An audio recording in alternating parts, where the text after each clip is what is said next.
Olá, meu amigo, seja bem-vindo ao canal Defensores. Neste vídeo eu quero tratar sobre o teólogo Oscar Cullmann em relação ao senhor Leandro Quadros, apresentador do programa Na Mira da Verdade, e também um apologista adventista que advoga a doutrina da mortalidade da alma. Num seminário que ele dá, que ele tem uma série de vídeos em seu canal, que ele intitulou Seminário da Imortalidade da Alma, ele utiliza largamente Oscar Cullmann, mas não só nesse seminário, eu já vi em debates no programa Vejam Só, eu já vi outros adventistas utilizarem Oscar Cullmann, como se Cullmann estivesse dando base para a teoria adventista do aniquilacionismo, da mortalidade da alma, da não sobrevivência da alma após a morte. O senhor Leandro Quadros, quando você observará, ele chega a dizer que Cullmann ele abandonou a doutrina da imortalidade da alma, tá? Então vamos falar sobre isso neste vídeo após a nossa vinheta.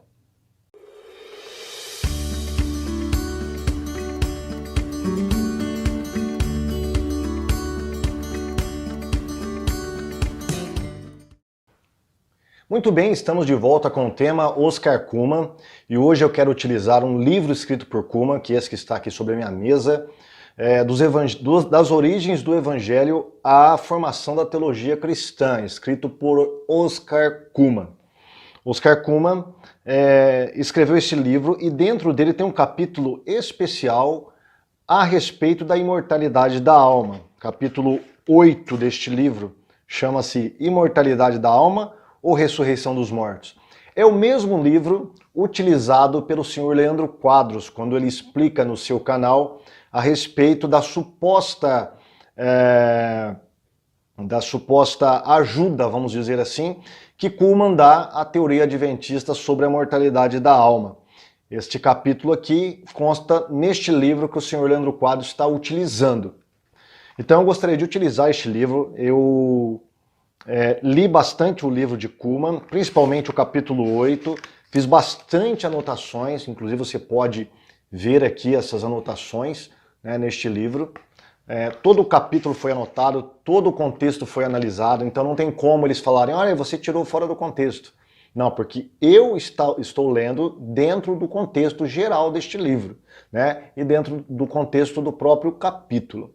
Então nós vamos analisar algumas informações que Leandro Quadros está passando para o seu público e comparar com o que Cullmann está dizendo. Será que o que Leandro Quadros está falando condiz com o que Cullmann diz no seu livro? Será que a teologia de Cullmann realmente ela é uma teologia mortalista, né, que dá base para as ideias da Igreja Adventista do Sétimo Dia, em especial para o que o senhor Leandro Quadros está dizendo? Nós veremos aqui neste vídeo que as ideias de Cullmann vai na contramão das ideias de Quadros, a respeito de todo o esforço, de toda a energia que ele faz para que Cullmann seja, na verdade, um mortalista. O que eu provarei que não é, tá bom? Mas quem é Oscar Cullmann? Quem foi Oscar Cullmann? Oscar Cullmann foi um teólogo luterano, tá, que escreveu muitas obras, um teólogo dentro da categoria da neo-ortodoxia, portanto ele vai dialogar muito com Karl Barth e Bultmann. A respeito do último, ele vai travar um debate a respeito do Cristo histórico e o Cristo da fé, né? O Bultmann fazia um dualismo, onde ele falava que existia um Cristo da história e um Cristo da fé. O Cristo da fé era mais importante do que o Cristo da história, o Cristo criado pela igreja, segundo a mentalidade de Bultmann, ali da teologia liberal que estava em voga naquela época. Karl Barth ele vai se rebelar contra essa teoria, né, e vai expor o Cristo da fé. Mas Cullmann ele também vai dialogar com Barth, porque Barth acredita que a ressurreição acontece após a morte. Assim que a pessoa morre, ela já ganha um corpo de ressurreição. Cullmann vai falar que não. Ele vai na contramão do que Karl Barth está ensinando. E o pensamento de Cullmann, de um modo geral, ele está dentro de um tema maior, que é o tema da historicidade. Tanto é assim que ele produziu várias obras nesse sentido, né? Cristo e o Tempo, a historicidade, ela é o foco principal da teologia de Oscar Cullmann. E o que isso tem a ver com a imortalidade da alma e com os gregos? É que para os gregos o tempo era cíclico, né? E para Kuma não. O tempo ele é retilíneo, ou seja, ele tem uma cronologia, ele tem um começo e tem um meio e tem um fim. Então, nesse tempo é que Deus manda o seu Filho para morrer por nós. A salvação, ela é temporal. A encarnação do Filho de Deus, ela é histórica e temporal. Segundo a mentalidade grega, se tudo está circulando, o tempo está circulando e voltando ao seu início, não tem como Jesus ter morrido uma vez por todas e o seu sacrifício ter efeito uma vez para todo o sempre, né? Ter um efeito eterno, já que se o tempo está correndo e sempre voltando ao seu ponto anterior, então Jesus teria que morrer várias e várias vezes. É a teoria da reencarnação, né? Então Kuma, ele vai contra esta ideia, né? A ideia da historicidade, né? Ele vai a favor da historicidade. Jesus, a revelação de Deus, ela é histórica. Deus mandou o seu Filho na história, Deus trabalha na história, Deus trabalha no tempo, portanto o tempo é um marco onde a teologia é construída. Quanto à questão da imortalidade da alma, é que os gregos falavam que a alma estava ligada ao tempo. Então a salvação da alma não está na história, está além da história, ou seja, está vamos dizer, numa era atemporal. Então ela precisa se libertar do tempo e entrar num estado de eternidade para conseguir a sua salvação, o seu bem supremo, a sua felicidade suprema. Kuma, então, ele vai questionar essa questão da imortalidade da alma e vai falar que a imortalidade da alma não condiz, a imortalidade da alma grega não condiz com a ressurreição dos mortos, porque a ressurreição ela é histórica. Ou seja, ela acontece na história, ela dá valor ao físico, ao material, enquanto que a doutrina grega da imortalidade da alma rejeitava tudo isso. Então, dentro desse contexto, é que ele está dialogando com os gregos, tá? Não é que ele está indo contra a imortalidade da alma em si, ele está indo contra a imortalidade da alma grega. Mas vamos dar uma olhadinha no que o senhor Leandro Quadros produziu a respeito do senhor Oscar Kuma nesse tal seminário da imortalidade da alma. Vamos ver o que ele diz sobre Kuma.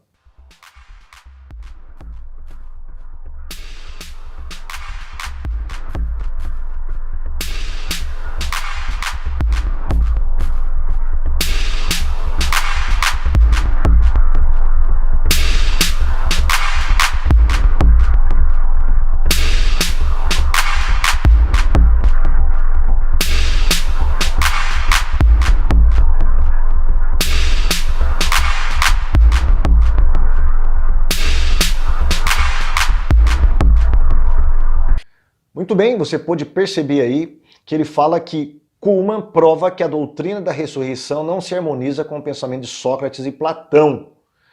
E claro que não, né? Nós acabamos de falar. Kuma está dialogando com os gregos e mostrando que a doutrina da ressurreição não tem nada a ver com a doutrina da imortalidade da alma grega. A doutrina da ressurreição não se harmoniza com o pensamento de Sócrates e Platão, mesmo porque os gregos rejeitavam a ressurreição da carne.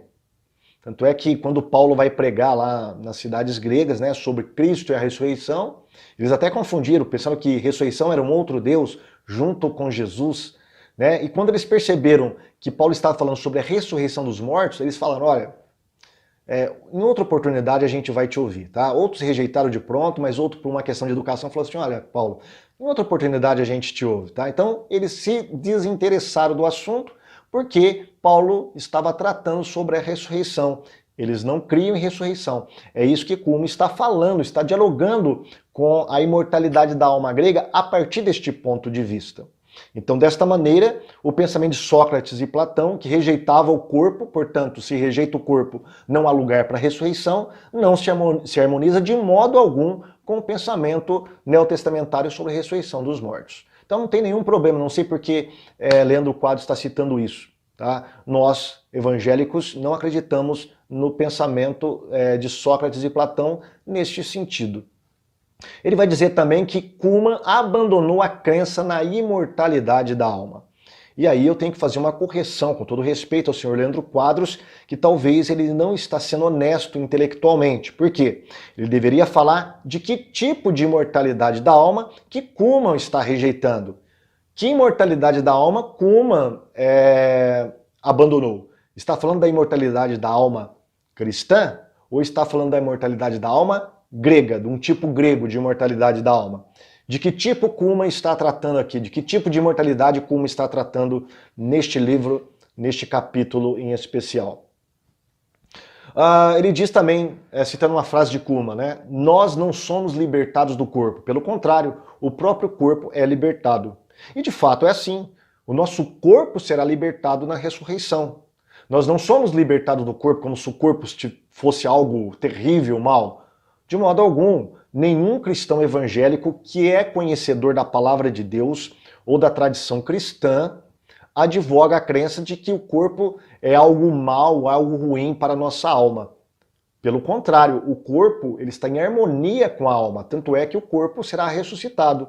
Mas isso não impede o fato de nós, após a morte do corpo, nós sobrevivermos a esta morte como um centro independente, um eu independente, uma identidade independente que sobrevive a essa morte do corpo. Os ímpios, no caso, irão para o Hades, esperar o julgamento final, e os justos irão para o céu, né, aguardar a ressurreição dos mortos. Então, desta maneira, esse primeiro vídeo do Sr. Leandro Quadros, que ele tenta incluir Kuhlmann na sua ideia de imortalidade da alma, eu acredito que ele não passa desse teste aí de mostrar que Kuhlmann é, na verdade, um aliado dos adventistas. Vamos ver o que Kuhlmann diz na página 129, se eu não me engano, deixa eu dar uma olhadinha aqui. Muito bem, vamos ver. Página 194, perdão, 194. Vamos ver o que Kuhlmann diz a respeito dessa questão. Vamos lá, eu estou colocando para você o slide, tá? Diz assim, olha, o Novo Testamento também conhecia evidentemente a distinção entre corpo e alma, ou melhor, entre homem interior e exterior. Então a primeira coisa aqui que já, de cara, já dá um tapa com luva de pelica no Sr. Leandro Quadros, né? Primeiro, Kuhlmann fala que o Novo Testamento faz uma distinção entre corpo e alma. Tá? É uma distinção clara. Por quê? Na página 193, ele está falando que os gregos faziam essa distinção entre corpo e alma. Ele fala então que não só os gregos, mas também o Novo Testamento conhecia essa distinção, que ele chama de homem interior e homem exterior, usando um termo bíblico, né? A alma seria o homem interior e o corpo o homem exterior. Tá? Então existe uma distinção. Não é que a própria pessoa é a alma ali e a pessoa morre e morre a alma com ela. Há uma distinção. Ele fala que o Novo Testamento, como os gregos faziam essa distinção. Aí ele vai falar as diferenças, tá? Porém, esta distinção não significa oposição, como se o homem interior fosse naturalmente bom e exteriormente mal. Veja bem, a oposição aqui não é que existe um homem exterior mal e um interior bom, como acreditavam os gregos. A alma era boa por ser espiritual e o corpo por ser material era algo ruim, um obstáculo, na verdade, à alma. É isso que ele está falando aqui. E ele prossegue, olha, os dois são essencialmente complementares um ao outro, ambos foram criados bons por Deus. E de fato está correto mesmo. O homem interior, sem o exterior, não possui existência independente verdadeira. Preste atenção no que ele diz. Ele não diz que o homem interior sem o exterior não possui existência. Diz que não possui existência independente verdadeira. Aí ele vai falar o porquê. Ele diz, porque ele tem necessidade do corpo. O homem sem o corpo, ele até sobrevive à morte. É isso que Kuhlmann está dizendo. Mas ele não tem uma existência independente verdadeira, porque ele tem necessidade do corpo. Ele está falando aqui numa linguagem paulina, onde Paulo fala que nesse estado, no estado intermediário, nós estamos como nus, como se fosse nus, sem o corpo material e sem o corpo da ressurreição ainda. Nós desejamos o corpo da ressurreição, precisamos da ressurreição da carne. E agora ele vai dizer uma coisa que é uma bomba para a teoria mortalista, e principalmente para o Sr. Leandro Quadros, que advoga essa teoria e propaga ela aos quatro cantos da internet. Ele diz assim, olha, tudo mais que pode fazer é levar a semelhança dos mortos do Antigo Testamento uma existência sombria, esfumada no Sheol, porém isto não é uma vida verdadeira. Olha o que diz Oscar Cullmann, que os antigos, os judeus antigos do Antigo Testamento acreditavam numa existência após a morte, porém essa existência era uma existência sombria, como se fosse uma fumaça fantasmagórica que ia para o Sheol, o lugar dos mortos. Ele fala que isso não é uma vida verdadeira. Existe até um ditado, onde se diz que existir não é viver. E de fato, vida tem a ver com qualidade, não apenas com quantidade. Então, muitas pessoas, a gente costuma falar, a pessoa está vegetando, não está vivendo. Por quê? Porque ela está simplesmente existindo. E não que é uma vida verdadeira. É o que Oscar Cullmann está dizendo aqui a respeito dos mortos do Antigo Testamento. A mentalidade deles é que no Sheol tinha uma existência, porém não tinham vida. Ou seja, não tinham qualidade de vida. Era um estado sombrio, um estado de esquecimento, como nós veremos, em textos bíblicos e da mentalidade judaica, e como se a pessoa estivesse num mar de tristezas, tá bom? E ele prossegue dizendo a diferença com respeito à alma grega é evidente. Esta sobrevive sem o corpo e somente sem o corpo pode alcançar seu pleno desenvolvimento. Veja, ele não diz que a diferença é em relação que os gregos acreditavam que o homem possui uma alma e o Novo Testamento diz que o homem não possui uma alma. Não é essa a diferença. A diferença não é que os gregos falavam que a alma é imortal e o Novo Testamento fala que a alma ela não é imortal, ou não sobrevive à morte do corpo, melhor dizendo. Não é isso.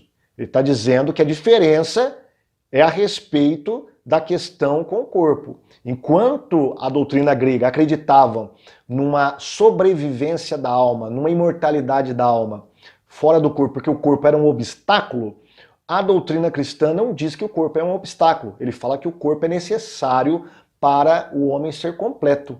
Nós, sem o corpo, nós somos completo, tá? Por isso que tem alguns erros de alguns evangélicos, que eles acreditam que nós vamos viver eternamente como se fosse um Gasparzinho no céu, sem o corpo, tá? Isso não faz jus ao que a teologia cristã evangélica professa a respeito da sobrevivência da alma após a morte ou da imortalidade da alma.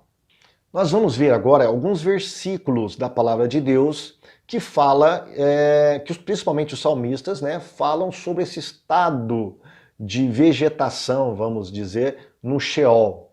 Eu quero que você abra a sua Bíblia aí em Salmos 6, versículo 6, e eu vou ler na tradução da Bíblia de Jerusalém, porque ela traz a palavra Sheol como está no original hebraico, tá bom? Vamos dar uma lida, vou colocar para você aí. Se você não tem a sua Bíblia, vou colocar para você acompanhar. Pois na morte ninguém se lembra de ti. Quem te louvaria no Sheol? Veja bem, o Sheol é um lugar de esquecimento. Ninguém se lembra da pessoa que foi para o Sheol, nem mesmo Deus. Vamos dar uma olhada em outro salmo? Agora, Salmo 88. Preste atenção no que o salmista diz. Pois minha alma está cheia de males e minha vida está à beira do Sheol. Sou visto como os que baixam a cova. Tornei-me um homem sem forças, despedido entre os mortos como as vítimas que jazem no sepulcro, das quais já não te lembras, porque foram separadas de tua mão. Puseste-me no fundo da cova, em meio a trevas nos abismos. Realizas maravilhas pelos mortos? As sombras se levantam para te louvar? Falam do teu amor nas sepulturas? Na tua fidelidade no lugar da perdição? Conhecem tuas maravilhas na treva? E tua justiça na terra do esquecimento? Bom, aí nós percebemos como que o salmista trata o Sheol. É um lugar de esquecimento, um lugar onde a pessoa tem uma existência sombria, como se fosse uma sombra, Não há lugar para a fidelidade de Deus ou para a misericórdia de Deus, É como se a pessoa tivesse sido esquecida por Javé, nesse lugar onde é praticamente um depósito de almas para onde iam os mortos no Antigo Testamento. Vamos dar uma olhadinha em mais um texto bíblico. Isaías 38:18, na Bíblia de Jerusalém, diz assim, olha, com efeito não é o Sheol que te louva, nem a morte que te glorifica, pois já não esperam em tua fidelidade aqueles que descem à cova. Então, não tem como louvar a Deus no Sheol, porque o Sheol é um lugar de esquecimento onde Deus não está ouvindo a pessoa, então não tem por que ela louvar a Deus. né? Não tem o porquê ela ficar glorificando a Deus. A existência dela ali é uma existência sombria, uma existência de sombra, ou como diz Oscar Cullmann aqui, como estivesse esfumada, né? Ou numa espécie de fumaça, de uma existência fantasmagórica, onde não há alegrias, não há o que fazer, onde todos os seus pensamentos pereceram ali, ou seja, não há mais lugar para a memória do morto. Ele está ali naquele local apenas numa existência sombria, sem vida própria. É isso que Oscar Cullmann está dizendo e é isso que nós lemos nos textos bíblicos. Agora, tem alguns textos bíblicos que fala de uma superficial menção da pessoa querendo ir para o mundo dos mortos. Isso não está bem desenvolvido, como muitas doutrinas não estão desenvolvidas no Antigo Testamento. Essa ideia de Sheol, né, ela não está bem desenvolvida na teologia do primeiro templo. Mas vamos dar uma olhadinha em alguns textos bíblicos que falam sobre isso. Vou colocar para você aí o texto de 2 Samuel 12, versículo 23. Diz assim: agora que o menino está morto, por que jejuarei? Poderia fazê-lo voltar. Eu sim irei onde ele está, mas ele não voltará para mim. Quem disse isso? O rei Davi, quando soube que seu filho tinha acabado de morrer. Preste atenção. Ele estava em jejum para que Deus curasse o seu filho. Quando ele ficou sabendo que o seu filho havia acabado de morrer, ele proferiu essa palavra, essa frase. Eu sim irei onde ele está. Mas onde que ele está? Ele está na sepultura? Não, ele não havia sido sepultado ainda. Ele estava ali ainda, mas estava morto, mas estava ali naqueles aposentos. E os seus servos correram para o aposento real para tentar falar isso para Davi, eles não tiveram coragem. Então Davi, percebendo os seus sussurros, ele conseguiu interpretar que o menino havia morrido, acabado de morrer. Então ele diz que o menino não voltaria para ele, mas ele iria onde ele está. E onde que o menino estava? Na sepultura? Não, Sheol não pode ser sepultura, só pode ser o mundo dos mortos, como nós vimos nos Salmos, e como Oscar Cullmann fala aqui. Davi desejaria ir para esse lugar e encontrar o seu filho. Nós temos um outro versículo bíblico, que é Gênesis 37, versículo 35, tá? Que está lá no Antigo Testamento também. Eu quero que você observe o que Jacó diz, e vai na mesma linha de pensamento que Davi. Todos os seus filhos e filhas vieram para consolá-lo, mas ele recusou toda a consolação e disse: não é em luto que descerei ao Sheol para junto do meu filho. Perdão. Não, é em luto que descerei ao Sheol para junto do meu filho. E seu pai o chorou. Ora, se Jacó queria encontrar José no Sheol, o Sheol não poderia ser sepultura. Por quê? Porque Jacó tinha acabado de receber a informação pelos seus outros filhos de que José havia sido estraçalhado por uma fera, ou seja, havia sido comido por uma fera, havia sido morto por uma fera. Então ele não havia sido sepultado. Mesmo assim, a esperança de Jacó era descer ao Sheol para estar junto do seu filho, não na sepultura, mas em um lugar abaixo da terra, onde, na mentalidade judaica, estavam ali os mortos, e eles estavam ali em reunião. Perceba que ele vai na mesma linha de pensamento de Davi. Então, os antigos judeus tinham noção de que havia um lugar para onde a pessoa ia, alguma coisa da pessoa sobrevivia após a morte. E nós vimos esses dois textos que confirmam esta linha de pensamento. Vamos dar uma olhada agora na literatura judaica, o que os judeus dizem sobre vida após a morte, sobre ressurreição, sobre imortalidade da alma. Vamos dar uma olhadinha em alguns livros para ver qual era a crença judaica do Antigo Testamento. Será que ela está a par com o que diz o senhor Leandro Quadros e os demais mortalistas? Ou será que ela está, na verdade, favorecendo a doutrina da imortalidade da alma? Muito bem, vamos dar uma olhadinha aqui. O primeiro livro é a Enciclopédia Judaica, que eu quero colocar para você aqui uma frase sobre a questão do Sheol, a existência após a morte. Na página 382 dessa enciclopédia, ela diz o seguinte, olha: tal como todos os povos antigos, os hebreus primitivos acreditavam que os mortos descem para o mundo subterrâneo e vivem ali uma existência pálida. Olha aí o que diz essa enciclopédia judaica. Essa era a crença dos judeus antigos, tá? E não só dos judeus, de todos os povos antigos, tá? Incluindo os hebreus, os antigos hebreus. Vamos ver mais um livro? Esse agora é a teologia judaica considerada sistemática e historicamente. Na página 279, ela diz o seguinte, olha, até muito depois do exílio, os judeus compartilhavam o ponto de vista do inteiro mundo antigo, tanto das nações semíticas, tais como os babilônios e fenícios, quanto das arianas, a exemplo dos gregos e romanos, de que os mortos continuavam a existir em uma morada sombria do mundo subterrâneo. Aí embaixo ele vai dizer, olha, uma existência tediosa e fantasmagórica, sem uma consciência clara e sem nenhuma expectativa de uma vida melhor. Isso não é o que o Novo Testamento traz. Tá? Isso é a mentalidade judaica da época do primeiro templo, da teologia do primeiro templo. Mesmo que os judeus acreditavam que o homem sobreviveria após a morte, essa sobrevivência não era uma vida de verdade, tá? Era mais uma existência sombria, como nós vimos lá nos Salmos, como Oscar Cullmann atesta neste livro que nós acabamos de ler, e como diz a mentalidade judaica. Vamos ler mais alguns livros aqui de teologia judaica.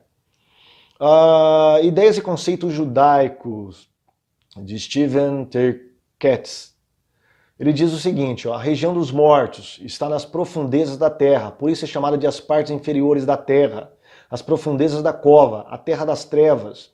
Observe as expressões acadianas comuns para a região dos mortos, casa das trevas e país sem retorno. Os mortos habitam este país, mesmo aqueles que não foram sepultados. E aí, olha que interessante, ele cita Gênesis 37, 35, que é o que acabamos de ler sobre Jacó. Jacó desejando ir para este lugar. Infelizmente, era um lugar que não tinha uma vida, né? Não tinha alegria, ninguém louvaria a Deus, porque louvar a Deus já que Deus os abandonou ali, esqueceu daquelas pessoas ali. Né?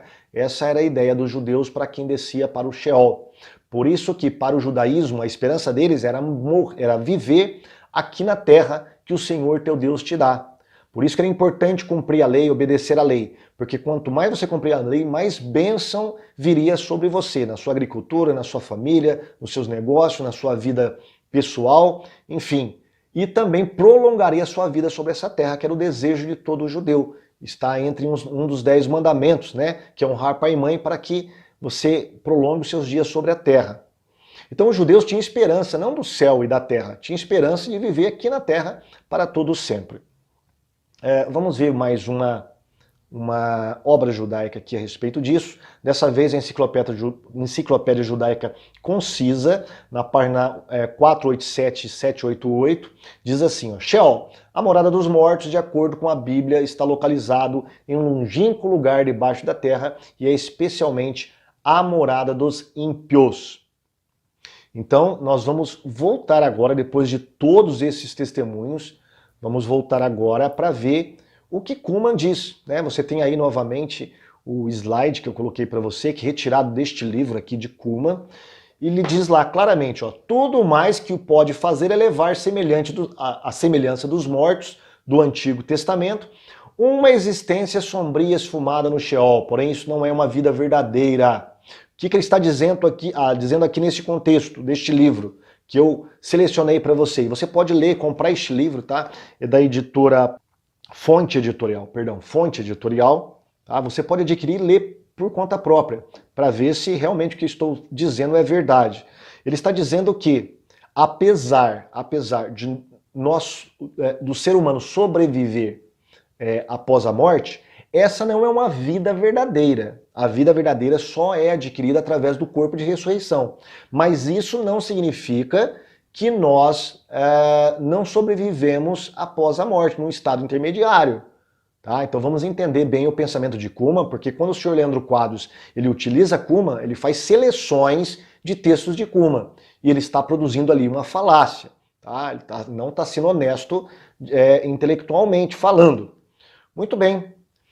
Nós mostramos então que Cullmann ele vai na contramão do que diz o senhor Leandro Quadros. Cullmann não está acusando a doutrina bíblica e evangélica sobre a sobrevivência da alma após a morte. Ele está refutando a doutrina da imortalidade grega que abominava o corpo, ou seja, depreciava o corpo em detrimento aí da espiritualidade da alma. É isso que Cullmann está falando para nós e é isso que nós estamos colocando para você aqui, o verdadeiro pensamento de Cullmann, que o senhor Orlando Quadros, eu suspeito, não esteja fazendo o mesmo, tá? Bom, nos próximos vídeos eu quero falar com você sobre outras questões que Kuhlman coloca e que o senhor Orlando Quadros vai na contramão do pensamento de Kuhlman, principalmente sobre o estado intermediário, tá bom? Fique com Deus, até o próximo vídeo. Não esqueça seu like, não esqueça seus comentários. Também, se você não é inscrito, se inscreva em nosso canal e espalhe o nosso canal aí para ser uma bênção para que você possa se defender, tá? Defender-se aí das seitas e das suas heresias. Até o próximo vídeo, se assim o senhor permitir.